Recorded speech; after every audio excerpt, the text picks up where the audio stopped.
안녕하십니까. 행복한 아침 이재용입니다. 안녕하세요. 정예인입니다. 네, 오늘은 새로운 한 주가 시작되는 월요일이고 이번 주에는 또 4월이 시작되는 주이기도 합니다. 먼저 뉴스부터 살펴보죠. 네, 첫 번째 소식 전해드리겠습니다. 이 정부와 더불어민주당은 어제 28일 모든 공직자의 이 재산 등록을 의무화하고 부동산 관련 업무 공직자의 경우 이 관리 지역 내 부동산 신규 취득을 원칙적으로 제한하기로 했습니다. 이 부동산 범죄를 통한 부당이익 환수와 관련해서는 올해 내에 범죄 수익 은닉 규제법 개정을 통해 소급 적용을 추진하겠다는 계획인데요. 이에 대해 정세균 국무총리는 미공개 정보를 이용한 부동산 매매를 금지하고 위반할 시에는 최대 무기징역, 또 투기 수익의 5배까지 벌금을 부과할 것이라고 밝혔습니다. 지난 26일 강릉의 한 아파트에서 아찔한 일이 있었는데 30대 남성이 택배원인 척 벨을 누르고 초등학교 2학년생 혼자 있는 집에 들어갔습니다. 흉기로 초등학생을 위협해서 휴대전화를 뺏은 남성은 아이 부모에게 전화를 걸어서 몸값 1억 원을 준비하라고 요구했는데요. 범인은 침입 1시간 만에 현금 10여만 원과 휴대전화기 등을 챙겨서 달아났습니다. 부모의 신고를 받고 출동한 경찰은 범인이 도주한 지 3시간 만에 인근 주택가에서 체포했고 현재 특수강도 혐의 등을 적용해 구속영장을 신청한 상태입니다. 요즘 캠핑이나 이 차에서 숙박한다는 차박 즐기시는 분들 굉장히 많으신데요. 일교차가 크게 벌어지면서 이 밀폐된 텐트 안에서 가스난로 사용이 많아졌다고 합니다. 그런데 이 텐트 안의 가스난로는 자칫 일산화탄소 중독 사고로 이어질 수 있다는 점 알고 계신가요? 최근 5년간 전국 캠핑장에서 발생한 일산화탄소 중독 사망 사건은 20여 건이 넘습니다. 이와 관련해서 지난해 12월 전남 고흥에서는 50대 남성이 캠핑카 안에서 숨졌고요. 경기 동두천에서는 텐트에서 잠을 자던 남녀가 숨진 사고도 있었습니다. 전문가들은 가스난로는 반드시 실외에서 사용하고 실내에서 사용할 경우 일산화탄소 경보기를 설치하라고 조언했습니다.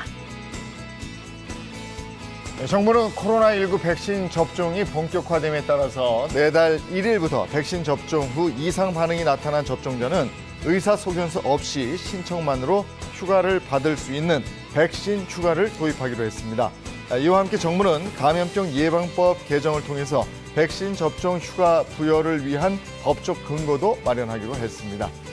이어서 코로나19 신규 확진자 현황을 살펴보면 28일 오후 9시 기준 코로나19 신규 확진자는 340명입니다.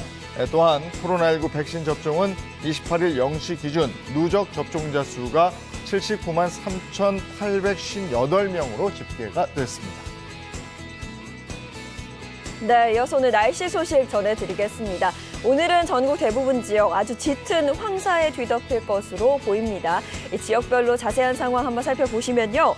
현재 충남 서부 지역에는 5년 만에 황사 경보가 발표됐고 또 일부 서쪽 지역을 중심으로도 황사 경보 추가 발표될 가능성이 있겠습니다.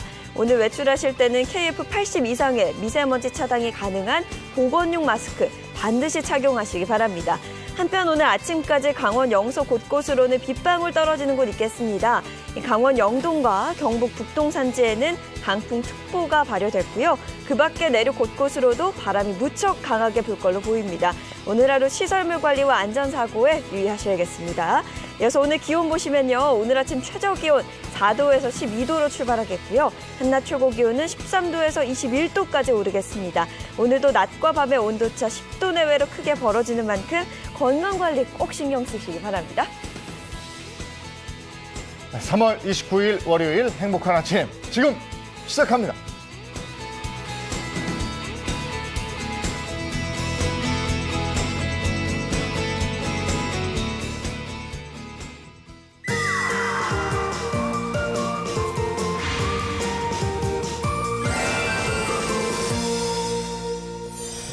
네, 오늘도 행복한 월요일 함께 만들어줄 분들을 소개해드리겠습니다. 이인철, 허주연 변호사입니다. 어서 오세요. 네, 안녕하세요. 반갑습니다. 네, 방송인 박수림 씨, 이정수 씨 어서 오세요. 안녕하세요. 안녕하세요. 어서 네, 오세요. 반갑습니다. 안건우 기자 어서 오세요. 네, 반갑습니다. 네. 자, 먼저 최근에 있었던 핫 이슈부터 짚어보도록 하겠습니다. 안건웅 기자, 어떤 게 있습니까? 네. 오늘은 부산 광안리 소식부터 알아보겠습니다. 오. 부산 광안리 한 카페에서 신고가 접수가 됐습니다. 손님이 과다 노출로 카페를 활보한다는 신고였는데요. 네? 먼저 준비한 사진 보시죠. 저기 지금 저희한테 좀 남자분? 멀어서 잘 안 보이는데. 뭐. 그쵸? 네네. 뭐 아, 야, 밑에가. 바지가 좀 짧은데 그쵸? 아, 이거 바지가 좀 짧은 거 아니에요? 모자이크 때문에 잘 보이지 않지만 네. 저거 핫팬츠 같은데 너무 헛되지 마요. 이게요. 짧은 핫팬츠가 아니고요. 네. 검은색 티팬티입니다. 아유 망측해라. 네. 진짜요? 네, 티팬티를 입고 음료를 주문을 했다고 합니다. 짧은 바지가 아니라 네. 그 남자 어떻게 됐어요? 일단 부산 경찰이 신고를 받고 CCTV를 확인을 했는데 아직 잡지는 못했다고 합니다. 네.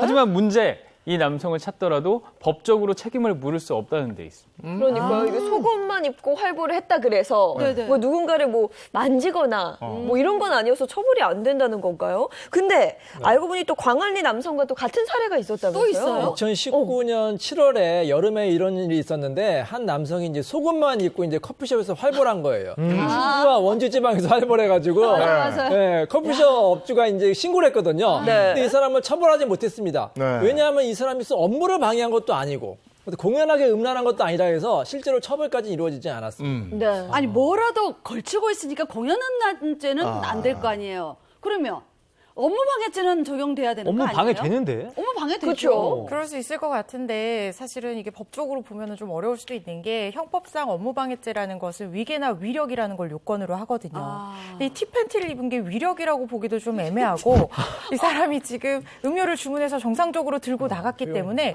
업무가 방해됐다고 보기도 좀 어려운 측면이 있습니다. 예.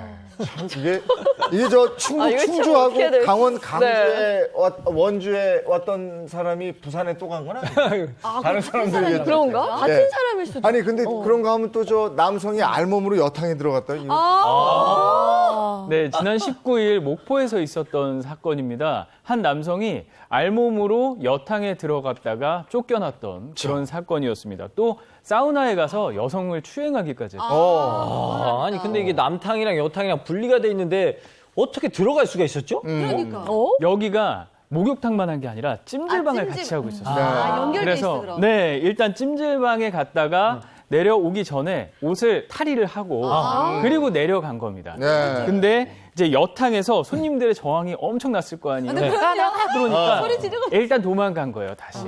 그리고 찜질방이 있는 3층으로 갔다가 또 4층 남탕으로 피신을 해 있다가 신고를 받고 출동한 경찰에 현행범으로 체포가 됐어요. 아니 이거는 남성이 알몸으로 여탕에 들어갔고 거기서 추행까지 했으니까 이건 처벌되겠죠. 그렇죠. 지금 이 사람은 성폭력 범죄의 처벌 등에 관한 특례법 위반으로 구속된 상태예요. 근데 이 정도가 되면 정신적으로 좀 문제가 있는지 의심해 볼 만하잖아요. 그래서 경찰이 조사를 해봤는데 정신과적인 어떤 치료를 받은 기록은 또 없다고 하고 정신 감정을 좀 받아보지 않겠느냐 이렇게 권유를 했는데 한사코 거절을 또 했다고 합니다. 아니 근데 과거 전력까지 있었으면 이거 가중처벌 될 수 있는 거 아닌가요? 그러니까 보통 이런 범죄가 이제 초범이라고 하면 벌금형이나 아니면 집행유예로 이제 나오는 경우가 많은데 네. 이렇게 전과가 있으면 사실 위험하잖아요. 네. 그래서 이제 왜냐하면 이렇게 위험한 사람은 계속해서 상습적으로 범죄를 저지를 가능성이 있기 때문에 맞아요. 구속이 될 수도 있습니다. 징역형이 선고될 수도 있죠. 네. 그런가 하면 10대 음란 행위 사건도 있었다면서요? 네, 이번에는 서울의 한 등산로에서 있었던 사건입니다. 지난 18일이고요.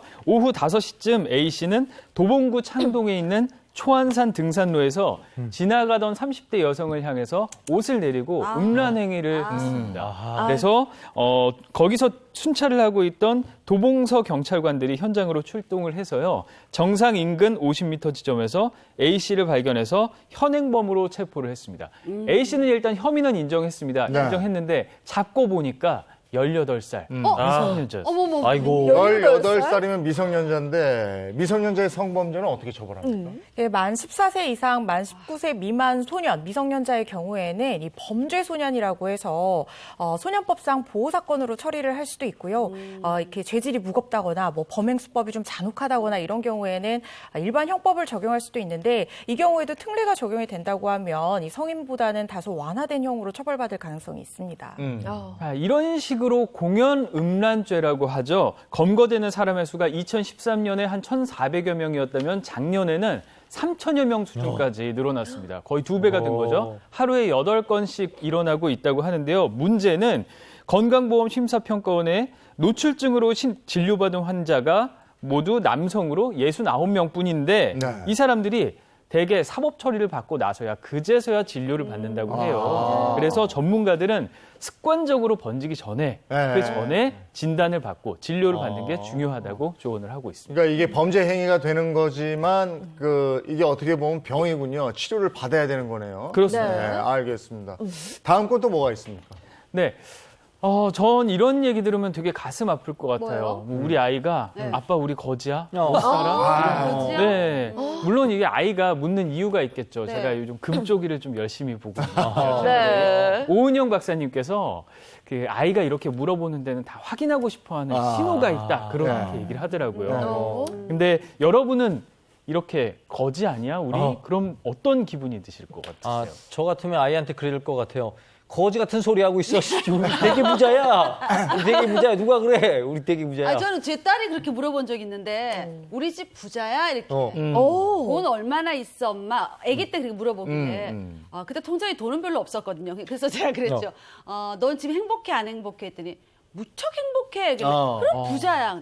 돈은 또 이러길래 돈은 중요하지 않아. 부자 넘어갔어. 행복하면 그냥 무조건 부자 이랬죠. 그거 진짜 답 잘했다. 그러니까요. 맞아요. 그러니까 행복하다 그래. 너 우리 부자야 이랬죠. 근데 우리 그지야 이렇게 질문하면 진짜 좀 당황스럽긴 글쎄 할 것 말이에요. 같아요. 제가 지금 아이가 없잖아요. 그래서 그 멘트를 메모해뒀다가 나중에 들려줘야겠다 싶을 정도로 정말 대답을 대답 잘하셨고요. 잘하시네. 이 변호사님은 어떠실 것 같아요? 근데 물론 돈이 많으면 좋죠. 돈이 없으면 좀 불편하고 좀 싫기는 한데 근데 돈이 많은 게 이 네. 졸부가 있고 정말 정직하게 돈을 버는 게 있거든요. 그래, 맞아요. 근데 졸부가 되는 건 원하지 않습니다. 정직하게 열심히 일한 돈이 정말로 귀한 돈이다. 이걸 좀 가르칠 것 같습니다. 근데 부모 입장에서는 아무리 뭔가를 해줘도 모자라고 부족하다고 느끼는데 아이가 이런 질문을 하면 정말 얼마나 가슴이 아프고 미안하겠어요.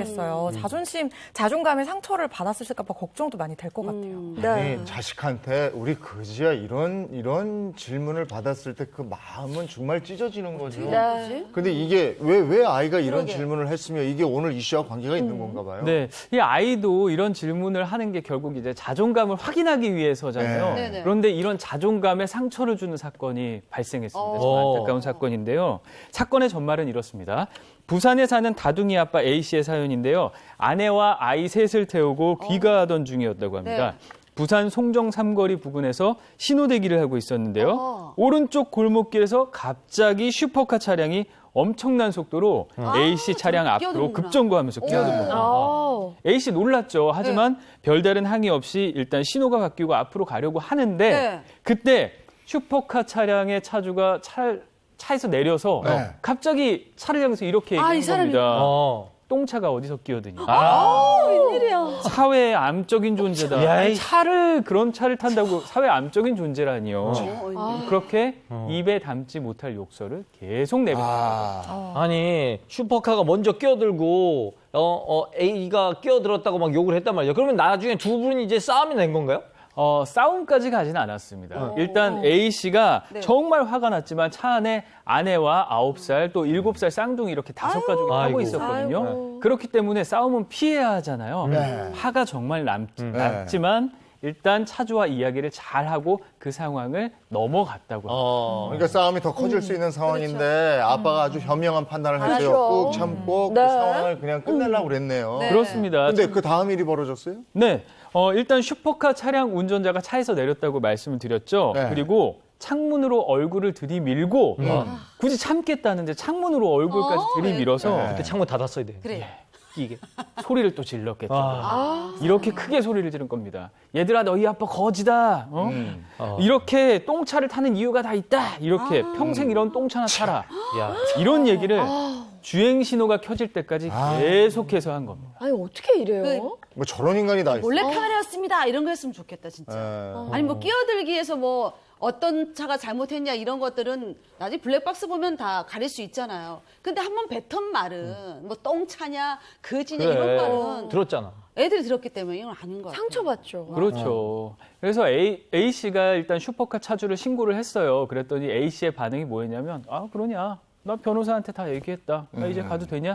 이렇게 거들먹거리면서 네. 이야기를 했다고 해요. 네. A 씨는 사실 이제 경제적으로 넉넉한 편은 아니기 때문에 변호사 선임 같은 건 사실 생각을 안 했거든요. 네. 그래서 복잡해지는 게 싫어서 일단 억울해도 귀가는 했다고 합니다. 예.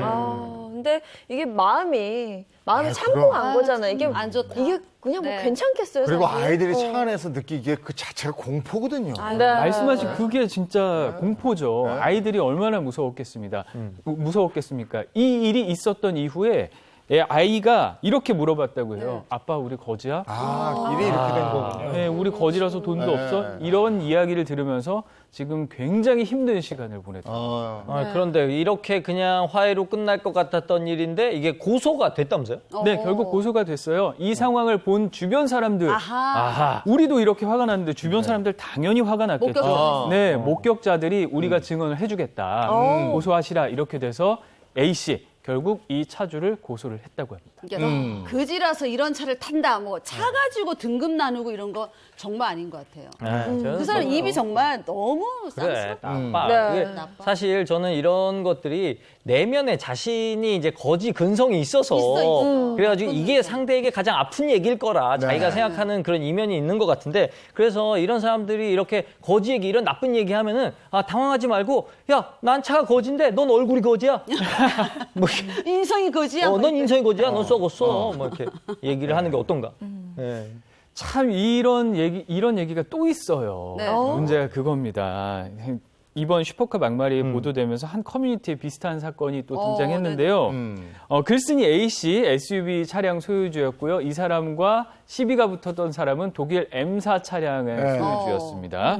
골목에서 마주오던 M사 차량과 시비가 붙었어요. 네. 이 사람은 M사 차량이 그대로 지나갈 수 있을 줄 알았는데 이 사람이 차를 빼달라면서 반말을 했다는 겁니다. 뭐라고? 야, 차 빼! 이러면서. 야, 차 빼? 네. 근데 이 차 안에 또 귀가하던 초등학생 아이가 타고 있었고. 네. 아니 그냥 서로 배려해주면 될 걸. 어떻게 초면에 사람한테 그냥 반말로 야 차 빼 어떻게 이럴 수가 있죠? 뭐 인생 그렇게 산 거지 그냥. 그렇죠, 맞아요. 그동안 아주 만만하게 살아온 네, 그렇죠. 네. 모든 게 그렇게 만만했나 봅니다. 이 상대 차량 차주가 거친 말로 나오니까 A 씨도 당연히 거칠어질 수밖에 맞아요. 없었죠. 네. 네, 서로 언사가 오고 가던 차에 이 M사 차량에서 또 네. 다른 남성과 여성 한 무리들이 내린 겁니다. 아하. 네. 그래서 이 여성이 그 창문에 대고 아이들한테 또 이렇게 얘기를 한 거예요. 너희 아빠 엄마 부끄럽지 않느냐 이런 똥차나 타고 또 이런 폭언을 너 한 거예요. 거지 차이라서. 네. 또 거지처럼. 아니 이 인간이 아까 그 인간은 아니죠. 이거 서로 다른 다른 인간들이죠. 거죠. 그러니까요. 서로 다른 인간들인데 세상 만만하게 살았던 그런 인간들인 거죠. 네, 야, 그렇습니다. 근데 아이들한테 어떻게 그런 소리를 해? 참 어이가 없네요. 정말. 네. 그러니까요. 아이들 얼마나 열입니까? 아이들 이런 말 들으면 정말 상처받을 수밖에 없죠. 이 사건이 있고 난 뒤에 A씨 아이들이 아빠 우리 차 정말 거지차냐. 우리한테 이 차는 정말 많은 사연이 있고 소중한 차인데 왜 그런 이야기를 듣는 거냐. 이런 이야기를 하고 후유증으로 자다가 울면서 깨기도 하고 아유. 자다가 울면서 일어나서 사람들이 아빠를 나중에 해코지할까 봐 너무 걱정이 된다. 그래서 치료까지 받고 있다고요. 아니 근데 제가 궁금한 게 허 변호사님 이런 사람들 처벌할 수는 없는 거예요? 듣는데도 막 답답해지고 화나죠. 화가 나고 처벌해야죠. 그렇거든요. 이런 표현들을 쓴 게 뭐 거지라든가 욕설 이런 것들은 어떤 듣는 사람의 인격적 가치나 사회적 평가를 떨어뜨리는 어떤 경멸적인 그런 감정의 표현이잖아요. 그래서 듣는 사람들이 굉장히 많았기 때문에 공연석 요건도 충족이 돼서 모욕죄나 발언 내용에 따라서는 또 명예훼손죄로 처벌을 할 수 있을 걸로 그렇게 생각이 됩니다. 네. 차 안에 얼굴 들이밀고 막 욕하는 사람들 이런 사람들도 뭐 혐의를 적용할 수 있다고 하던데. 그러니까 그 아이들이 또 얼마나 놀랐겠습니까? 네. 막말도 하고 이게 협박죄가 될 수가 있고요. 그다음에 이제 차에 얼굴을 들이미는 것 자체가 어떻게 보면 주거 침입죄가 될 수도 있어요. 근데 이 사람이 막 슈퍼차 자랑하고 있다고 했잖아요. 사실 이 슈퍼카 고장도 많이 나고 국산차가 훨씬 좋고요. 또 이런 사람들이 아까 변호사 선임한다고 왔잖아요. 네. 실제로 변호사 선임을 저희가 좀 세게 부르거든요. 그러면 저 돈 없어요. 좀 깎아주세요. 안 되는 경우도 많아요. 일단 허세인 경우가 많습니다. 네. 그리고 아까 저 주변에 목격자분이 내가 도와드릴 테니까 도와준다. 하라고 했잖아요. 목격자들이어야 됩니다. 맞아요. 이런 인간들은요, 목격자 한 사람이면 그 사람을 또 공격해요. 그러니까 그 주변의 목격자들이 같이 좀 해주셨으면 그러게요. 좋겠고 네. 변호사 분명히 저 돈 많으니까 선임할 건데 이분은 돈이 없으시잖아요. 이럴 때 변호사분들이 그냥 알겠습니다. 나서 좀 도와주시고 우리 이인철 변호사께서 좀 나서신 막 이랬으면 좋겠어요. 이게 우리 사회 정의 아니겠어요? 네, 맞습니다. 이런 인간들한테 당하는 건 너무 맞습니다. 정말 억울하잖아요. 자, 요 정도 하고요. 자, 이번에는 우리 사건 사고를 법의 관점으로 풀어보도록 하겠습니다. 그 법이 알고 싶답니다.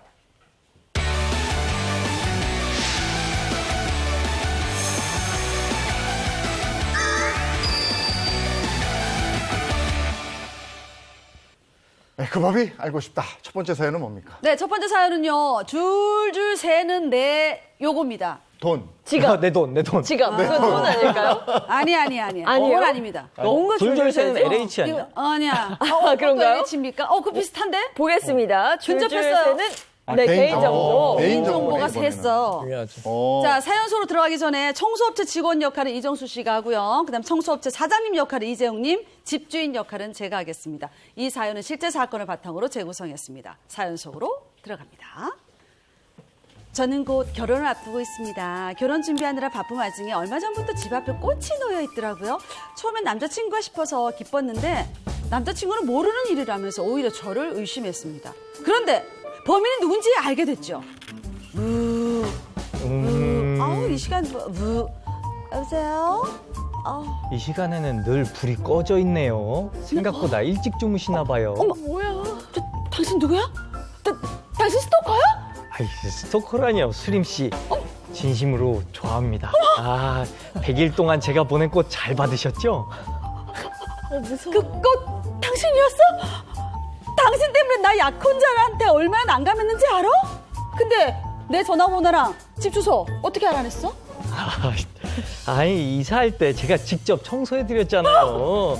그때 내가 첫눈에 반했거든요. 근데 설마 약혼자가 있을 거라고 생각도 못했어요. 네. 결혼 안 하면 안 돼요? 네? 제가 더 잘해드릴게요. 미친놈! 범인은 바로 청소업체 직원이었습니다. 이사할 때 업체에 남겨뒀던 제 연락처를 보고 전화했던 거죠. 전 집요한 그 남자가 너무 무서웠습니다. 저기 사장님, 저희 집에 왔던 그 직원 다시는 저한테 연락 못하게 단속 좀 해주세요. 아이, 그걸 뭘 또 그렇게까지 굴어요. 그 친구 아주 성실하고 괜찮은 친구야. 에? 한번 만나봐. 아가씨가 완전 땡 잡는 거야. 뭐? 안 그래도 그 남자 때문에 약혼자랑 싸워서 힘들어 죽겠는데 사귀어보라고요? 참 어이없어서 진짜. 사장님, 고객 정보 유출로 신고할 거야 진짜. 아이, 사람 그런 일로 신고를 해. 아가씨, 어머, 인생 너무 그렇게 팍팍하게 살지 말어. 당신 도대체 뭐하는 사람이야? MC 맞죠? 고객 정보를 직원이 이용했는데 사과는커녕 만나보라고 하니 이게 말이 됩니까? 둘 다 용서할 수 없습니다. 처벌할 수 있는 방법이 없을까요? 이거 진짜 너무 소름이네요. 소름. 그러네. 어떤 소리가 전화. 네. 업무를 통해 확보한 개인정보를 자기 사적으로 이용한 사례입니다. 지난 15일이죠. 한 온라인 커뮤니티 게시판에 올라온 글인데요. 자신을 27세 미혼 여성이라고 소개한 A씨, 청소업체 직원한테 야밤에 계속 전화와 문자를 받았다. 이거 그냥 넘어가야 할까요? 라는 제목의 글을 올렸습니다. 청소업체 직원이 왜 한밤중에 전화를 해요? 뭐 업무 때문에 전화한 거 낮에 하면 되지. 왜 한밤중에? 소름 돋잖아요. 네. A씨는 조부모와 함께 살고 있었습니다. 어렵게 취업에 성공을 해서 조부모가 이제 고향으로 내려가고 본인이 살게 됐어요. 네? 조부모가 이사한 뒤에 12일 청소업체에 집 청소를 맡겼다고 합니다. 이날 A씨 집에는 여성 인부 1명 그리고 남성 인부 2명이 와서 청소를 무리 없이 잘 진행을 하고 갔어요. 그런데 이튿날 새벽부터 이상한 연락을 받았다고 합니다. 한 남성이 청소를 하고 갔던 남성이 자신에게 전화를 계속하고 문자를 하고 그리고 연락을 했던 시간도 새벽 2시 이후에 아주 야심한 시각에 2시간 넘게 연락을 계속했어요. 네, 이게 새벽 2시 47분부터 새벽 5시까지 전화를 했대요. 근데 사실 이 시간은요, 아무리 친해도 전화를 못하는 시간이거든요. 이거 자체가 좀 말이 안 되는데요? 근데 이게 청소업체 직원이었다 이런 얘기예요. 그렇습니다. 네. A 씨에게 집 청소해준 직원인데 너무 예쁘다. 술 한잔 하자. 남자친구 있냐? 이렇게 하면서 계속 얘기를 했다고 해요. A 씨는 이상한 소리를 해서 전화기를 껐고 아침에 일어나 보니까 부재중 전화도 4통이 와 있고 문자도 와 있었다고 합니다. 그러니까 아는 사람이 새벽에도 진짜 화가 나는데 네. 왜 모르는 사람이 그럼 당연히 항의를 했겠죠. 그렇지 않아요? 당연하죠. 네. 프랜차이즈 업체에 전화를 해서 항의를 했는데 이 대표가 황당한 답변을 해서 그랬습니다. 더 화가 났습니다. 아가씨가 예뻐서 그러지 않았겠느냐. 젊은 사람들이 다 그렇지. 땡 잡았으니까 한번 만나봐. 이렇게 또. 야, 이건 뭐 화났는데 기름을 부은 격이지. 맞아. 뭐 사과는커녕 이거 문제 심각하게 받아들이지 않은 것 같은데요. 심지어 이 사연이 보도되자 업체 측에서는 청소비 120만 원을 돌려주겠다면서 기사를 좀 내려달라고 했다. 네. 아니 처음에 진심으로 죄송하다라고 사과를 하는 게 먼저였을 텐데 맞아요. 이후에 이런 태도들이 문제가 더 커진 것 같고요. 더 기가 막힌 행동을 했다면서요? 이번엔 업체 대표 부인이 또 연락을 했어요. 네, 뭐라고 했느냐? 우리는 고객의 신분을 노출한 적이 없습니다. 하지만 도의적으로 잘못을 했으니까 저희가 책임은 지겠다. 이렇게 이야기를 했다고 합니다. 잘못은 없지만 도의적으로 책임을 지겠다는 거예요. 그건 아니지. 하지만 이제 그 직원이 A 씨의 신상을 다 파악하고 있잖아요. 그래서 A 씨는 너무 무서웠다고 해요. 뭐 직접 집으로 찾아와서 사과를 하겠다고 하는데 찾아오는 게 더 무서운 거죠. 그럼요. 네. 네. 그러니까 A 씨의 신상이 다 털렸잖아. 그럼 언젠가 또 찾아올 거 아니에요. 무서워서 그 집에 어떻게 살아? 이사 가야 될 거 아니에요. 그러니까요. 이 A 씨가 독립한다는 생각에 정말 많이 들떠 있었거든요. 네네. 결국 이 사건 때문에 집을 에헤이. 옮기기로 했다. 아이고. 이게 저 조부모가 물려주신 집이고 명의도 A 씨 명의로 돼 있다면서요. 그런데 맞습니다. 무서우니까 이제 단기 원룸에서 살게 됐는데 네. 이 집에서 이렇게 못 살겠어서 이 집을 또 내놓게 되는 이런 지경까지 갔다면서요. 네, 맞습니다. 정말 안타깝죠. 네. 그런데 문제는 이런 사건이 또 있었다는 거예요. 아이고. 이번엔 또 다른 사연이에요. 네. 최근 이제 우울감 상담을 목적으로 보건복지부에서 상담실을 운영을 하고 있거든요. 1393 3당 전화인데 여기에 전화한 한 여성에게 상담사가 전화가 끝난 뒤에 문자를 보낸 겁니다. 그건 뭐 아니, 확인차? 아니 그게 근데 뭐 죽고 싶어서 그 마음을 달래려고 전화한 사람인데 그 사람한테 무슨 문자를 보냈을까요? 어떤 문자였는지 같이 한번 보시죠. 네. 준비했거든요. 네, 좀 메시지 읽어주시겠어요? 네. 네. 안녕하세요. 오늘 기분은 좀 어떠세요? 오늘 새벽에 상담 나눠드렸는데 이상하게 이런 감정이 없었는데 계속 마음에 맴돌아서 문자 드려요. 뭐지? 원래는 상담사 전화번호를 노출하지 않는데 편한 친구가 되고 싶어서 오픈해요. 뭐야? 그냥 마음이 힘드실 때 문자도 좋고 전화도 좋습니다. 편한 친구 하실래요? 이 문자를 그 상담한 여성에게 보냈다는 거 네. 아니에요. 그렇습니다. 30대 여성 A 씨는 몇 년부터 이제 공황장애를 앓고 있어서 병원에 다니면서 꾸준히 약도 먹었다고 해요. 그래서 가끔 우울감을 참을 수 없을 때 1393을 이용을 했다고 합니다. 그리고 그날도 뭐 무리 없이 상담 전화를 했고 남자 상담원이 낯설긴 했지만 정부가 운영한다고 하니까 믿고 그냥 모든 걸 다 털어놨다고 해요. 그런데 그날 밤 10시쯤 상담사에게 이런 문자를 받게 된 거죠. 사실 전화 상담 이런 거는 익명성을 요구하는 그럼요. 내 네. 드러내고 싶지 않은 이런 게 많은데 거기서 전화가 와서 이렇게 얘기를 한다면 정말 황당하죠. 그러니까요.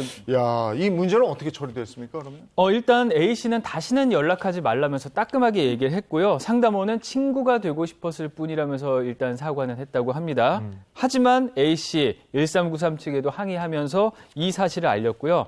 해당 상담원의 정체가 또 나왔어요. 코로나19로 상담이 늘어났기 때문에 3개월 정도 임시직으로 고용한 자원봉사자였다고 해요.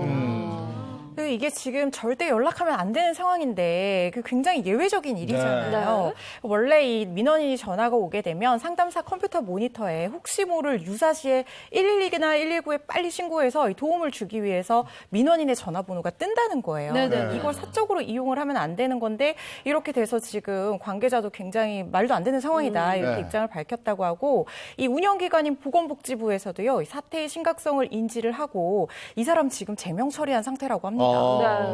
근데 이렇게 내 정보가 어디선가 새서 네. 나에게 어떤 전화가 걸려오고 그래서 그 전화를 받게 됐는데 내 정보를 알고 있고 이게 섬뜩하거든요. 저는 남편이 휴대폰 한번 해킹당한 적이 있어요. 네. 그러니까 거기 뭐 친척들, 뭐 작은아버지, 뭐 형 이렇게 써져 있으면 친척들한테 문자를 해서 저기 장아버지 저 돈 좀 빌려주세요. 이런 거 있잖아요. 근데 어떻게 알아냈냐면 저희 어머님하고 같이 살고 있거든요. 네. 근데 어머님이 옆방에 계신데 엄마 나 휴대폰이 고장났어. 나 돈 좀 몇백만 원 보내줘. 그래서 어머님 전화기 들고 나오더니 너 휴대폰 고장났냐? 전화길래 휴대폰 여기 있는데 뭐 고장났대. 아 이런 문자가 왔다? 그래가지고 딱 잡았잖아. 예. 있잖아요. 그러니까 저도 이런 스팸 문자 전화 많이 오는데 전화해서 내가 이 전화하게끔 동의를 했기 때문에 전화를 했다는 거예요. 그래가지고 아니 나 그런 적이 없다, 동의하지 않았다, 그런 적 없다 했더니 막 승질 내면서 아니 동의를 하셨다고요, 막 이러면서 나한테 되려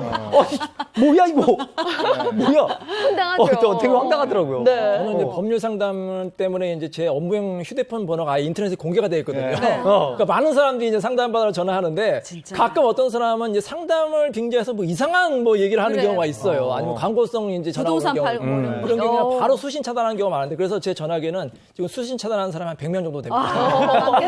아니, 저는 강아지를 키우는데 네. 동물병원에 갔더니 이 집 주소랑 전화번호를 동호수까지 적으라고 하는 거예요. 그리고 적고 마케팅 수신동에 체크를 안 했거든요. 근데 그때부터 계속 진료 홍보 문자라든가 동물병원에서 파는 그래요. 강아지 용품 문자 같은 게 계속 오더라고요. 네. 깜깜했던 적이 있었어요. 그것도 불편하지. 저는 이제 하루 삼시세끼 좀 삼식남이에요. 네. 3번 전화는 받는 것 같아요.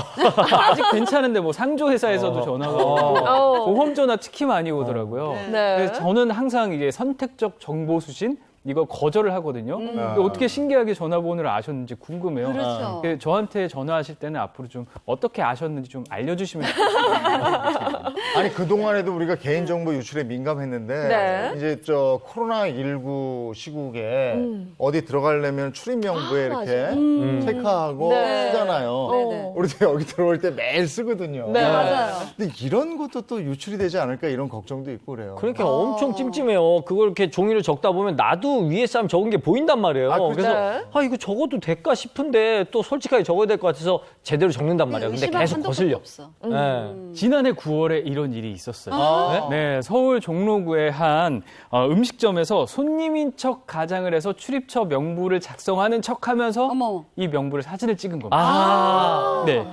사진을 찍은 A 씨 출입 명부를 사진을 찍었으니까 직원이 당연히 이걸 보고 잡으러 갔겠죠. 네. 하지만 A 씨 도망쳤고요. 직원이 도망치는 A 씨를 끝까지 잡아서 확인을 해봤더니 네. 정말 휴대전화에 명부가 찍혀 있었고 또 문제는 다른 데 출입처 명부까지 다 완전 그랬구나. 상습범이었네요. 네. 지금이야 QR코드를 많이 맞아요. 찍지만 네. 그 명부 작성했을 때는 이런 일 정말 많았을 우리 것 같아요. 초기에는 대부분 명부 적었거든. 그렇죠. 전화번호 다 네. 손으로 적고. 맞아요. 그러니까요. 저도 적었어요. 그래서 경기도의 한 카페에 다녀온 여성 20대 여성 A 씨는 실제로 연락을 받았다고 해요. 네. 출입 명부를 보고 외로워서 연락했다. 외로워서 뭐야? 소주 한 잔 사주겠다. 네. 이런 연락을 받아서 경찰에 신고하는 일도 있었다고 해요. 자, 이렇게 네. 내 개인 정보가 줄줄이 새고 있는데 이걸 이용하는 사람들 또는 악용하는 사람들 처벌할 수 있는 거죠? 물론 이제 개인정보법 위반으로 처벌할 수가 있고 앞에 그 청소업체 직원이 있잖아요. 네. 그건 일종의 스토킹이거든요. 자, 스토킹 같은 경우에 어떤 정도의 처벌이 되는 줄 아세요? 어떻게요? 보통 10만 원 이하의 벌금입니다. 그래서 8만 원 정도 범칙 끝내면 다예요. 네, 그게 끝이에요, 현행법상. 그래서 이게 너무 문제가 심각해서 네. 법을 좀 만들자, 외국처럼 스토킹 처벌법을 만들자고 했는데 네. 그게 벌써 20년이 지났습니다. 근데 드디어 네. 올해 22년 만에 스토킹 처벌법이 국회를 통과했습니다. 반가워라. 그러면 스토킹 관련 법안이 어떻게 바뀐 거예요? 그래서 이제 의사에 반해서 접근하거나 특히 요즘에 네. 문자라든지 카톡으로 계속해서 지속적으로 괴롭히는 경우가 있잖아요. 이 경우에 스토킹 처벌법으로 처벌될 수가 있습니다. 이게 혐의가 딱 인정되면 처벌이 확 되는 거죠. 그렇죠. 이제 스토킹 범죄자는 3년 이하의 징역이나 3천만 원 이하의 벌금형이 처해질 수가 있고 뭐 흉기를 이용하는데 이렇게 위험한 행위를 할 경우에는 최대 5년 이하의 징역이나 5천만 원 이하의 벌금이 가해질 수도 있습니다. 8만 원에서 10만 원에서 확 올라가는 그렇죠. 하고 나가죠. 그러네요. 네, 좀 다행입니다. 네. 근데 앞서 저희가 이야기 나눴던 사연 중에서 1393에서 발생한 그 사건 같은 경우에는 어떻게 보면 전화 건 사람이 지금 우울증을 겪고 있는 환자잖아요. 이건 어떻게 되는 거예요?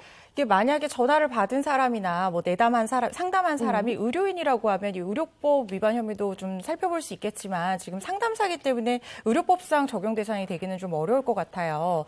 그렇다면 이 개인정보보호법 위반 혐의를 생각을 해볼 수 있는데 이 사람이 개인정보 처리자에 해당이 된다고 하면 5년 이하의 징역이나 5천만 원 이하 벌금에 처해질 수 있는데 이 사람이 또 개인정보 취급자, 아까 일시 사기적으로 일을 했다고 했단 말이죠. 그러면은 개인정보보호법상 취급자에 해당할 수 있기 때문에 처벌이 좀 애매해지는 측면이 있어요. 그런데 이게 지금 취급자도 처벌하는 방안이 새롭게 도입 중이라고 합니다. 네. 개인정보 유출에 대한 얘기 지금 했는데 사실은 내 개인정보가 다 오픈돼 있다. 네. 맞아요. 이렇게 생각해야 될 것 같거든요. 네, 네. 근데 이걸 악용해서 나한테 피해가 오지 않을까 참 걱정하면서 맞아요. 조마조마 살고 있는 겁니다. 네. 네. 자, 다음 얘기 나누죠. 자, 두 번째 사연은요. 요거 찬 남편입니다. 뭘 찼어? 아, 아내를 찬 남편. 아, 설마. 발로 차. 발로 차. 아니면 뭐 복을 발로 찬 남편이라고 오. 아니요. 아니요. 정답 아닙니다. 보겠습니다. 정답은 딴주머니. 아, 딴 주머니. 아이고. 안주머니 찼어요, 남편이. 남편 역할은 이정수 씨, 아내 역할은 제가 하도록 하겠습니다. 사연 속으로 들어갑니다. 제 신랑은 연애 때부터 반반을 좋아했어요. 프라이드 반, 양념 반, 뭐 이런 거냐고요? No. 계산할 때 정말 칼같이 딱 잘라서 반반을 주장하는 그런 사람이죠. 자기야, 이렇게 감자튀김 자기랑 나랑 똑같이 12개씩 나눴어. 맛있게 먹어. 아유, 뭘 이런 것까지 반반 나눠. 난 됐어. 자기가 감자튀김 더 좋아하니까 자기가 2개 더 가져가. 응? 아, 안 돼. 이거 콩 한쪽도 반으로 나눠 먹어야지. 그게 마음이고 내 사랑이야. 아유, 집요하기는. 처음엔 좀 너무한가 싶었지만 저한테 더 많은 걸 바라는 것도 아니고 다른 조건이 모두 마음에 들어서 결혼을 결심했죠. 그런데 자기 안마의자 주문하려고? 응. 아, 자기야, 다음 달에 우리 엄마 생일이잖아. 그래서 안마의자 선물하려고. 근데 이거 그 반반인 거 알지? 150만 원 내 계좌로 보내줘.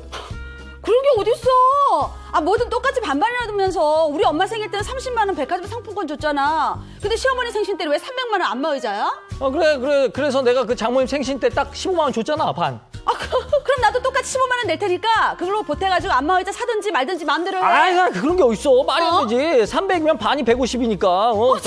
전 그렇게 나오겠다면 장모님 요번에 보험료 우리 공동 생활비에서 냈잖아. 그런데 이번에 다리 수술 받고 보상금 받으신 거 있지? 그거 반반씩 나눠줘. 그게 말이야? 우리 엄마가 예인이 공짜로 봐준다고 다리 다쳐서 수술까지 하는데 그걸 반으로 나누자고? 네가 인간이냐? 우리 엄마 여태까지 예인이 키우기 진짜 힘들거든. 예인이 키우느라 고생한 건 네가 다 내. 네가 다 내. 내가 났어? 내가 낳구나. 남편의 이상한 셈법은 그게 끝이 아니었습니다. 아니, 빙산의 일각에 불과했죠. 전 더 이상 같이 살기 싫었습니다. 나중에 우리 예인이까지 반반으로 나누자고 할까봐 무섭더라고요. 이 남자 대체 어떻게 해야 할까요? 야. 너무 이러면 정말 아니, 근데 이거 계산법이 좀 잘못된 거 아니에요? 그러니까 이거 어떻게 된 이상한데? 사연이에요? 아우, 전 처음에 감자튀김 나눌 때부터 약간 소름이 돋았는데 아, 진짜? 모든 걸 반반으로 나누는 남자, 심지어 결혼하고 나서도 모든 걸 반반으로 나누는 남자와 여자의 얘기입니다. 네. 혹시 여러분은 반반 문화 좀 어떻게 짜장반, 짬뽕반도 아니고 남편 돈이 내 돈이고 네. 내 돈이 내 돈이고. 이상한데? 뭔가 독재 냄새가 나는데. 아니, 부부가 공동 경제 이렇게 해야지. 그걸 무슨 나누고 네 거 내 거 그런 걸 왜 따져요? 저는 그건 아닌 것 같아요. 저희는 진짜 오랫동안 계속 반반씩 하고 있거든요. 매달 이제 생활비 이만큼 반반씩 내고 있는데 이게 한 결혼 이제 8년 차쯤 되니까 이제 슬슬 이게 섞여가지고 이제 네. 별로 그런 거 안 지키게 되더라고요. 살아보니까. 그래, 맞아. 예, 요즘 젊은 세대는 똑같이 반반 이렇게 부담하는 게 트렌드라고 해요. 그래서 생활비도 똑같이 내고 심지어 살다가 이사를 갈 때 이사비도 반반 내고 이런 게 정착되고 있다고 합니다. 그러니까 합리적인 것 같지만 너무 칼같이 쫙 이렇게 긋는 거는 너무 삭막하잖아요. 저도 이건 사실 좀 아닌 좀 것 같아요. 적응은 안 돼요. 네. 네, 사실은 적응이 안 되고 이 사연이 사실 채널A 에로 부부에서 소개됐던 사연이에요. 신부 A씨와 신랑 B씨가 소개팅으로 만나서 결혼을 했거든요. 결혼 전부터 남편 B씨가 아내에게 전 재산을 공개했고요. 공개하면서 뭐 예단이라든지 부대 비용 같은 거 이런 거 좀 아끼고 앞으로 비용을 반반으로 나누자 이렇게 제안을 했다고 합니다. 그렇게만 들으면 현명한 것 같은데 요즘 트렌드에 맞는 것 같더라고요. 맞아요. 그거 거기까지 들으면. 결혼 이후가 좀 문제였어요. 그러니까. 네, 결혼 이후에도 공용 생활비 통장을 만들어서 생활비도 반반으로 이용을 했습니다. 네. 여기까지는 괜찮았어요. 그런데 아이를 낳고 나서 문제가 생기기 시작했어요. 산후조리원 비용에 대해서 두 사람의 생각이 달랐는데요. 산후조리원 비용을 남편은 아내에게 생활비로 쓰는 공용 통장에서는 절대로 이체할 수가 없다. 이렇게 얘기를 했다고 합니다. 아니, 우리 애 낳는다고 내가 힘든 건데 그쵸. 남의 애도 아니잖아요. 그거를 이건 아니 문제가 그건 아니지 않아요? 근데 이게 생활비 통장에서 지출이 되는 게 아니라 이거 원래 남편이 그냥 고생해서 하고 그렇지. 이제 선물로 주는 그렇죠. 경우가 꽤 많은데 받아줘야지. 이게 만약에 생활비 통장에서 나간다 그러면 이거 땡큐 아니야? 그래. 그럼요. 이게 남편이 당연히 줘도 시원치 않을 상황에 이 기쁜 상황에 이거를 또 반반으로 나누자면서도 생활비 통장에선 낼 수가 없다고 하니 기가 찰 노릇이었죠. 그리고 남편 A씨는 여기서 더 나아가서 육아에 대해서도 친정엄마가 도와줘야 한다 이런 얘기를 했는데요. 친정과 시댁에 아이를 맡기고 100만 원씩을 드리자 이런 제안도 했다고 합니다. 아니, 원래 그런 얘기 있잖아요. 아이 볼래, 밥 멜래. 그러면 밥 매는 것도 힘들지만 애 볼래요. 아니, 밥 멜래. 나 애 안 볼 건데 밥 멜 건데. 그만큼 애 보니까 힘들다는 건데. 그럼. 친정엄마가 무슨 죄인입니까? 아 근데 친정엄마한테 100만 원 드리자는 거 요런 제안은 좋은 것 같아요. 잘했어요. 뭐 나름 합리적이긴 하죠. 그냥 맡길 수는 없잖아요. 그럼요. 그런데 그 이후에 좀 엉뚱한 게 또 발동을 했어요. 장모님의 보험료 때문이었는데요. 아내 A씨 친정어머니가 갑자기 암 진단을 받았어요. 그리고 암 보험을 들어둬서 진단비 5천만 원을 받을 수가 있게 됐습니다. 네. 보험 들어놨다니 그나마 다행인데 그쵸? 이게 뭐 잘못된 거예요? 공용 생활비로 장모 보험을 들었으니까 우리 진단비도 반반 나눕시다. 지겨워요. 야, 이분 뭐 상상 이상인데 이거 기적의 논리 아닙니까? 진짜. 그러니까요. 말도 안 되는데. 이게 법적으로 가능합니까? 이런 거를 궤변이라고 하죠. 논리적인 것 같은데 사실 이 보험이라는 것은 이 보험 계약자가 돈을 내더라도요. 이 피보험자가 다치거나 어떤 일이 발생했을 때 그 사람한테 수익자한테 지급하는 거 아닙니까? 맞아요. 그래서 아무리 계약자가 돈을 냈다고 하더라도 그 사람이 바로 보험금을 청구할 수는 없습니다. 아니, 여기까지는 일단 아내가 참았어요. 그런데 진짜 배신감을 느꼈던 이유 또 있어요? 다른 데 있었습니다. 남편이 그토록 반반을 칼같이 외쳤던 이유가 네. 사실 시댁의 빚을 갚기 위해서요. 그 빚을 갚기 위해서 몰래 갖다 드리기 위해서 자신의 연봉을 1,500만 원이나 낮춰서 얘기를 했다고 하네요. 너무 이거는 화가 난다. 그렇죠. 화가 나고 그리고 사실 결혼한 이후에 가장 중요한 게 신뢰잖아요. 네, 그럼요. 근데 그 신뢰를 와장창 깨버렸어요. 이게 이혼 사유가 될까요?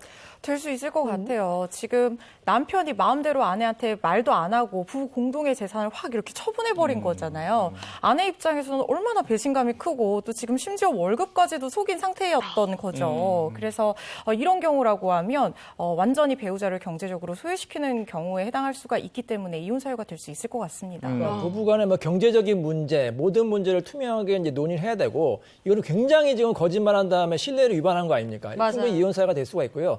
또 재미있는 게 이게 뭐든지 반반하자는 남편 있잖아요. 네. 나중에 이혼할 때 재산 분할도 반반해야 된다고 말씀드리면 왜 반반하냐고 이렇게 말하는 경우가 있겠네. 앞뒤가 안 맞아요. 네.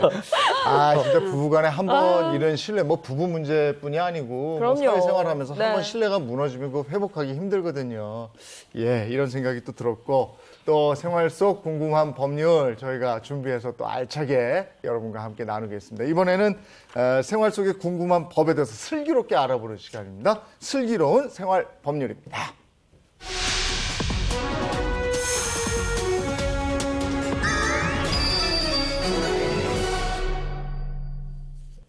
네, 슬기로운 생활 법률 주제는 뭡니까? 네, 2018년 이후에 개정된 상가 임대차 보호법을 잘 몰라서 분쟁이 일어나는 사례가 많습니다. 오늘은 이 사례에 대해서 알아보는 시간을 갖도록 하겠습니다. 네, 먼저 10년 계약갱신 요구권에 대해서 한번 알아보려고 하는데 자, 꽁투 들어가기 전에 건물주 역할은 제가 하고 세입자 역할은 이정수 씨가. 나 또 세입자야? 네, 그럼요.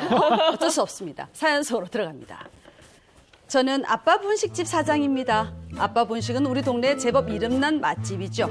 어느 날 갑자기 집주인이 찾아와서 황당한 말을 했습니다. 사장님, 오랜만이에요. 잘 지내셨어요? 예, 박사님, 오셨어요? 진짜 오랜만에 뵙네요. 그래요? 근데 어쩐 일로? 우리가 계약을 한 지 5 years. 예. 5년 됐어요. 미국 갔다 오셨나 봐. 그렇죠. 진짜 오래됐어. 그렇죠. 그래서 말인데 이제 우리 가게 그만 비워줬으면 해요. 내가 여기에 엄마 분식 오픈하려고 해요. 엄마 분식. 아니, 미리 상의도 안 하고 이렇게 갑자기 이렇게 하시면 어떡해요? 내 맘이잖아. 이제 겨우 자리 잡아 단골도 생겼는데 갑자기 가게를 비워달라니요. 건물주의 갑작스러운 통보에 저는 당하고 있을 수만은 없었습니다. 아, 사장님, 아무리 그 조물주 위에 건물주라지만 이거 너무 아시는 거 아니에요? 예? 저 가게 못 나가요. 그냥 여기서 계속 장사할 겁니다. 이 사장님, 이 집 주인은 나야. 이 집 주인 나야 나. 주인이 비워달라는데 이러시면 곤란하죠. 이거 뭔가 아프신 것 같은데. 아니, 내가 다 알아봤는데 상가 임대차 보호법에 10년 동안 이곳에서 장사할 수 있다고 했어요. 알아보려면 제대로 알아봐야지. 이 사장님은 해당 안 되거든. 그렇게 법대로 하고 싶으면 그렇게 해요. 누가 이기나 두고 봅시다. 나는 벌써 변호사 2명 섭외해놨어. 뭐? 저 10년 계약갱신 요구권을 사용해서 가게 지키려고 하는데 집주인은 제가 그걸 사용할 수 없을 거라고 합니다. 대체 그 이유가 뭘까요? 자, 건물주가 너무 막무가내인데? 가게 네. 비우라고 그러고 네. 지금 거기서 장사하시는 분은 못 나간다 이런 건데 어떻게 이 무조건 나가야 되는 거예요? 이건 아니죠. 그 마지막에 보면 10년 계약갱신 요구권 얘기 나왔잖아요. 네. 그거 행사한다면 그 법이 당연히 글쎄. 뭐 장사할 수 있게 하지 않을까요? 아니, 저도 이제 저작거리에 나가서 들어봤는데 이게 장사라는 게 10년 동안 네. 보장해주는 제도가 있다고 했단 말이에요. 그러게요. 네. 그러면 아빠 분식 사장님은 계속 장사를 할 수 있다 아니면 나가야 된다 없다 이걸 가지고 요 OX판 있죠? 네. 아빠 분식 사장님이 계속 장사를 할 수 있다 O 아니면 X 이렇게 해보죠. 네. 네. 하나 둘 셋 들어주세요. 아빠 분식 계속 해야죠. 장사할 수 있다. 저만 X인가요? 왜 X? 안 돼? 건물주 딸이야? 왜? 아니, 우리 조물주면 딸이야. 건물주라고. 그냥 나가라고 하면 나가야 아, 되는 주인 게 마음이다. 아닌가 싶어서. 그 예전에는 그랬다고 하는데 요즘은 네. 아니지 않나요? 그래, 어떻습니까? 바뀌지 않았을까? 이게 정답이 사실 좀 애매하긴 한데 애매해요. 상황에 따라서 달라요. 아, 그래요? 그 이유는 좀 이따 말씀드리겠습니다. 네. 네. 그렇다면 사연 먼저 들어보죠. 뭐. 네. 이번 사연은 건물주 A씨와 임차인 B씨에 대한 사연입니다. A씨는 2012년 B씨에게 연 250만 원의 임대료를 받고 자신의 방앗간 건물을 빌려줬습니다. 그리고 B씨는 여기서 참기름을 제조하는 사업을 진행을 했습니다. 2014년 임대료를 연 300만 원으로 높여서 2019년 7월까지 기간을 연장을 하기로 했습니다. 그런데 A씨가 2019년 4월 B씨에게 임대차 계약을 갱신할 의사가 없으니 건물을 비워달라고 요구를 했고요. B씨는 계약을 갱신해달라고 하면서 또 거부를 했습니다. 그래서 결국 A씨가 건물을 인도해달라는 소송을 제기한 사건입니다. 여기서 이 쟁점이 아까 얘기가 나왔던 이 네. A씨와 B씨 사이에 그 임대차 계약갱신 청구권, 요걸 행사할 수 있느냐 없느냐의 문제인 거죠. 임대차 계약갱신 요구권, 청구권? 이게 뭐예요? 이게 상가 임대차 보호법에 있는 내용인데 이 상인들이 처음에 장사를 하러 들어가면서 인테리어도 하고 투자를 많이 하잖아요. 네. 1년만 하고 주인이 나가라고 해서 나가야 된다 그러면 너무 억울하잖아요. 아, 그럼요. 그래서 이걸 보호하기 위해서 일정한 기간 동안 임차인이 계약갱신을 요구를 했을 때 임대인이 그걸 들어줘야 된다는 법이에요. 근데 이게 기간이 원래는 5년이었는데 2018년 10월 16일에 법이 개정돼서 시행이 되면서 10년으로 기간이 늘어났습니다. 그러니까 B씨가 임대 기간이 이제 8년 차니까 네. 이게 임차인 계약 갱신 요구권을 행사했다고 보는 거 아니에요? 그렇죠. 이제 세입자 같은 경우에는 아직 10년이 안 됐기 때문에 네. 비록 5년은 지났지만 법이 10년이라고 이제 적용하지 않았느냐 개정됐기 때문에 본인은 계속해서 장사를 하고 싶다 이렇게 주장했지만 건물주는 반대로 아니 이미 5년은 지났다 10년은 나중 일이고 5년은 지났기 때문에 나가야 된다 이렇게 이제 서로 이제 싸우게 된 것입니다. 법이 되게 애매하다. 네. 아니, 계약 당시에는 법이 바뀌지 않았잖아요. 근데 이게 임대차 기간에 법이 바뀌었으니까 어디에 적용되는지 이게 되게 애매한데 1심 판결 어떻게 났어요? 이게 1심, 2심, 3심이 다 결론이 달라졌어요. 판사들도 생각이 달랐다는 건데 1심은 결론적으로 세입자의 손을 들어줬습니다. 이 법의 부칙이 이렇게 돼 있어요. 이 갱신되는 임대차에도 적용된다. 좀 애매하게 지금 규정이 돼 있거든요. 그러니까 1심 법원에서는 자, 5년이 지나긴 했지만 새로운 법에 따라서 10년으로 연장이 됐지 않습니까? 그렇기 때문에 이 사람이 충분히 갱신하면 아직 10년이 안 지났기 때문에 세입자는 계속해서 가게를 계속할 수 있다 이렇게 결론 내린 것입니다. 네. 근데 2심에서는 달라졌다는 거잖아요. 맞습니다. 2심에서는 판결이 바뀌었던 게 이 개정법 시행 전에 임대인이 건물을 임대차 계약을 체결했을 때는 자기는 5년만 보존해주면 된다고 생각을 했겠죠. 그런데 갑자기 법이 바뀌면서 10년을 계약갱신 청구권을 행사할 수 있다고 하면 임대인 입장에서는 예측하지 못한 손해를 맞아요. 입는 상황인데 특히 이 사건 임대차 계약 같은 경우에는 이미 임차인이 계약갱신 청구권 행사할 즈음에 7년 정도가 됐던 상태였단 말이죠. 그렇기 때문에 이 경우까지 10년을 다 보장해주라고 하는 것은 임대인 입장에서는 너무 가혹한 처사다 이렇게 얘기를 했습니다. 그러면 1심, 2심 각각 다른 판결이 났고 최종 대법원 판결은 어떻게 났습니까? 대법원에서는 2심이 맞다고 했어요. 그리고 변문주의 손을 들어줬는데 물론 세입자를 보호하는 것도 굉장히 중요한 가치지만 네. 이 법이라는 것은 법적 안정성이 있어야 되거든요. 네. 예측 가능해야 되는데 건물주 같은 경우는 사실 10년은 예측하지 못했잖아요. 그렇기 때문에 건물주에 손을 들어줬습니다. 아하. 리 씨는 건물을 빼줘야 한다는 거잖아요. 그럼 우리 꽁트에 나왔던 그 사례의 경우는 어떻게 되는 거예요? 우리 꽁트 사례 같은 경우에는 개정된 법이 적용돼서 10년을 적용을 할 수 있을 걸로 그렇게 생각이 돼요. 지금 아까 이 변호사님께서도 말씀하셨지만 이 부칙에 갱신되는 임대차의 의미에 대해서 좀 혼란스러운 부분이 있는 거거든요. 그런데 이 부칙에 있다고 하더라도 이렇게 생각하시면 쉽습니다. 내가 체결한 임대차 계약이 2018년 10월 16일 이후에도 기존 법을 적용을 한 경우라고 하더라도 갱신 청구권을 행사할 수 있는 경우라고 하면 그렇다고 하면은 요때는 10년, 5년이 아니라 10년이 적용된다. 이렇게 생각을 하시면 쉽습니다. 그러면 아빠 분식 그 계약 갱신권 쓸 수 있는 건가요? 네, 꽁트 사례로 제가 말씀을 드릴게요. 이 아빠분식 사장님은 계약갱신 청구권 10년을 행사할 수 있을 걸로 판단이 되는데 네. 일단 그 꽁트 사례에서 계약을 한 지 5년 가까이 됐다고 하는 걸로 봐서 이 계약은 2016년도 정도에 체결이 됐겠죠. 네네. 그럼 보통 상가임대차 계약이 2년 정도 체결이 된다고 보면 예를 들어서 2016년 9월 1일에 체결이 됐다 하면 첫 번째 계약은 2018년 8월 31일까지 계약을 유지가 되겠죠. 그리고 이때까지 아무런 얘기도 없이 장사를 잘해왔다고 했기 때문에 이 계약은 묵시적으로 갱신이 됐을 거예요.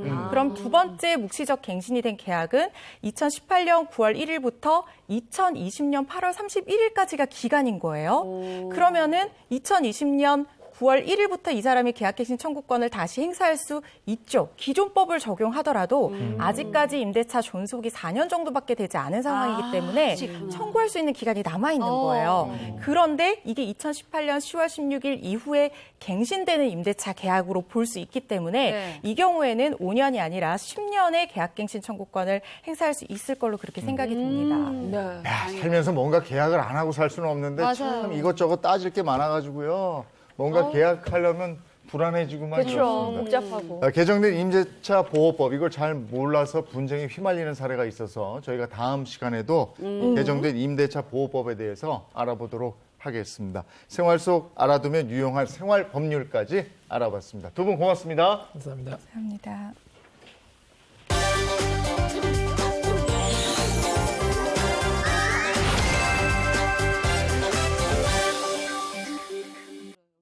봄바람이 날리며 흩날리는 벚꽃잎이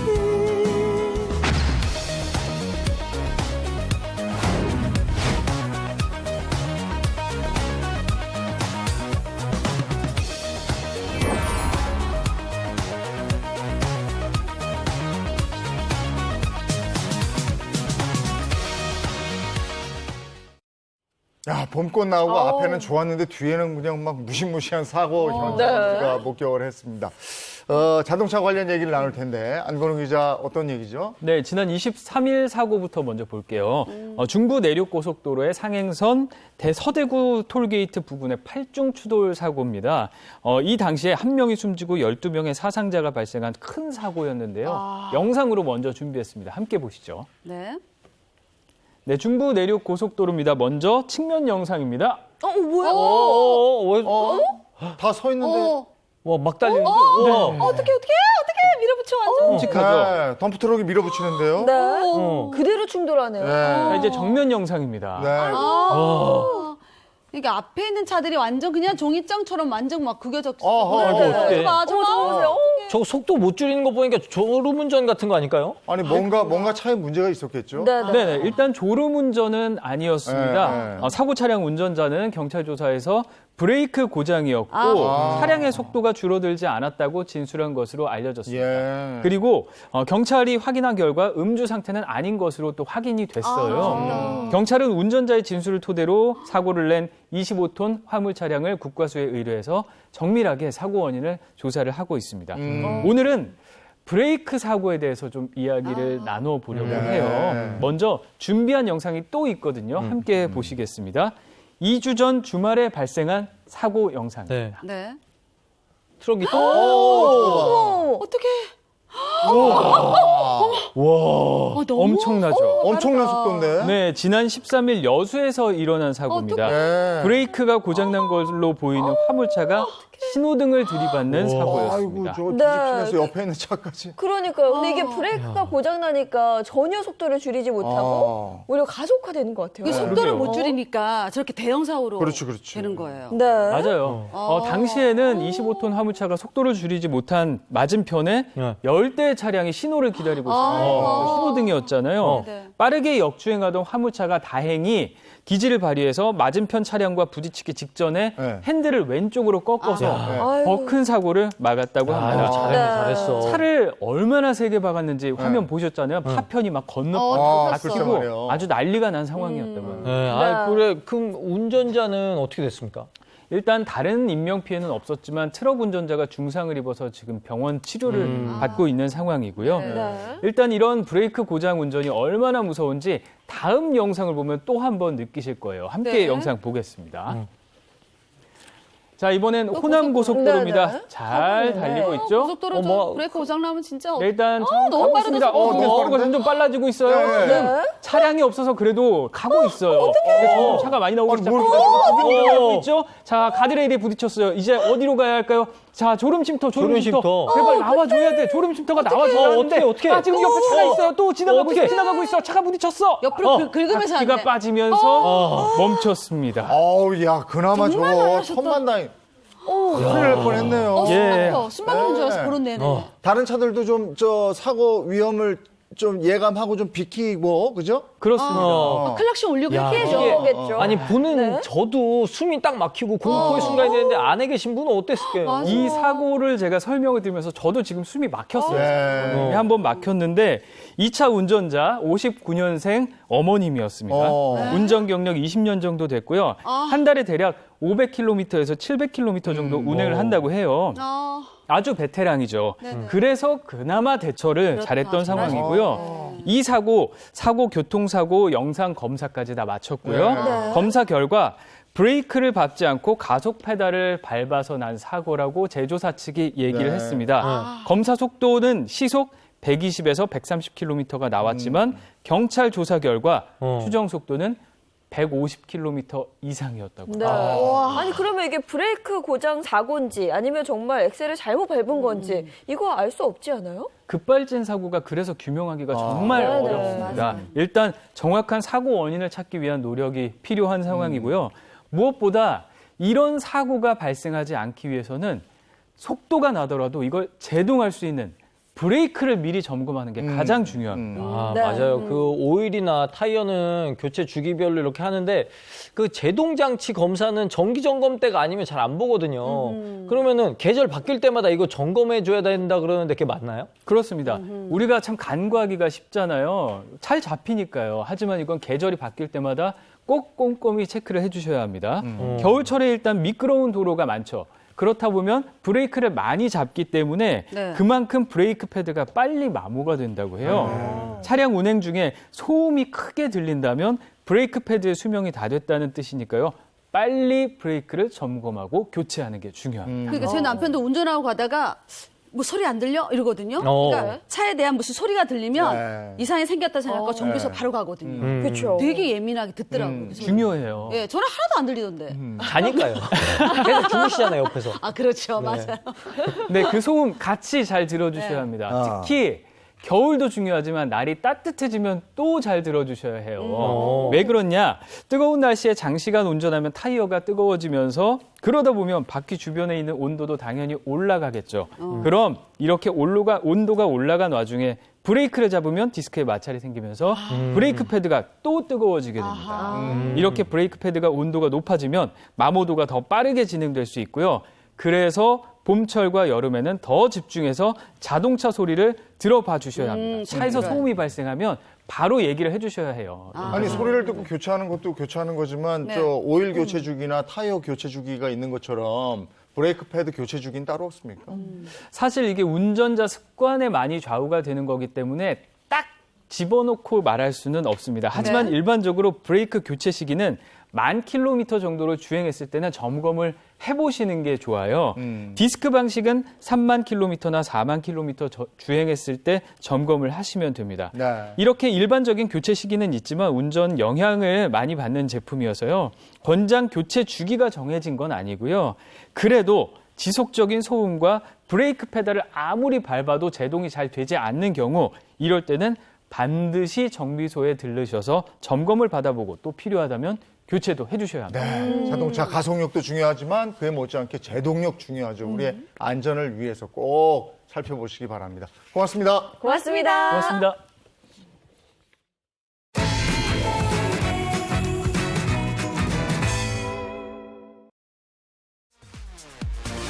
경기도 성남시와 수도권 기상청이 기후변화 공동대응과 서비스 구축에 관한 업무 협약을 맺었습니다. 이 협약에 따라 수도권 기상청은 기후변화 대응에 드론을 활용하기 위한 드론 바람길 디지털 지도를 제작하고 이 성남시는 드론 바람길과 열 분포 지도 제작에 필요한 무인 비행 장치와 실증 비행을 지원하고 또 각종 데이터를 제공하게 됩니다. 성남시는 바람길 지도를 토대로 건축물 간격을 조정하는 등 도시계획에 활용할 방침이라고 밝혔습니다. 다음 소식입니다. LH 직원 등의 땅 투기 의혹으로 부동산 시장에 대한 우려가 그 어느 때보다 큰데요. 이런 가운데 경기도가 추진 중인 기본주택이 주목받고 있습니다. 무주택 도민이면 누구나 적정 임대료로 30년 이상 거주할 수 있도록 하는 게 골자입니다. 이 자세한 내용 영상으로 함께 하시죠. 모델하우스에 사람들이 모여들었습니다. 경기도가 추진 중인 기본주택 홍보관을 찾은 방문객들입니다. 견본주택을 둘러본 뒤 청약 시점과 사업 후보지, 임대료 수준 등을 물어보며 높은 관심을 나타냈습니다. 무주택자인 분들이 이제 점차 이제 그 집 걱정 없이 살 수 있는 그런 주거 공간이 꼭 마련이 됐으면 하는 바람이 있습니다. 경기도 기본주택은 무주택자라면 누구나 적정 수준의 임대료를 내며 거주할 수 있는 장기 공공임대주택입니다. 저소득층이나 청년, 신혼부부 등 특정 계층에 집중된 기존 주거복지와 달리 무주택자라면 누구나 입주할 수 있습니다. 지하철과 쇼핑몰 등이 가까운 핵심 지역에 위치하고 커뮤니티 공간과 편의시설 등 다양한 주거 서비스를 제공해 30년 이상 평생 살 수 있는 공간을 만든다는 계획입니다. 무주택자라면 중산층 이상의 사람들도 충분한 면적에 좋은 위치에 고품질의 적정한 임대료를 또는 분양 가격을 내고 사람들이 함께 공동체 생활을 할 수 있도록 하는 게 중요하다고 생각합니다. 사업을 추진 중인 경기도 주택공사는 올해 안에 사업 후보지 등 사업 계획을 발표할 계획으로 3기 신도시 등 공사가 참여하는 지분의 절반 이상을 기본주택으로 추진한다는 계획입니다. 경기도는 기본주택이 왜곡된 주택시장에서 공포 수요를 없애는 주택 문제 해결의 단초가 될 것으로 기대하고 있습니다. 채널A 강신영입니다. 저는 비가 오고 나면 대기가 좀 맑아질 줄 알았는데 오늘 아침 정말 뿌옇더라고요. 네, 그렇습니다. 오늘은 뭐 전국적으로 정말 최악의 황사라고 하니까요. 마스크 잘 착용하시고 환기도 야외 출입도 좀 자제하시는 게 좋을 것 같습니다. 좋은 하루 보내시고요. 저희는 내일 아침 8시 더 알찬 내용으로 돌아올게요. 행복한 아침, 행복한 하루 되십시오. 고맙습니다. 고맙습니다.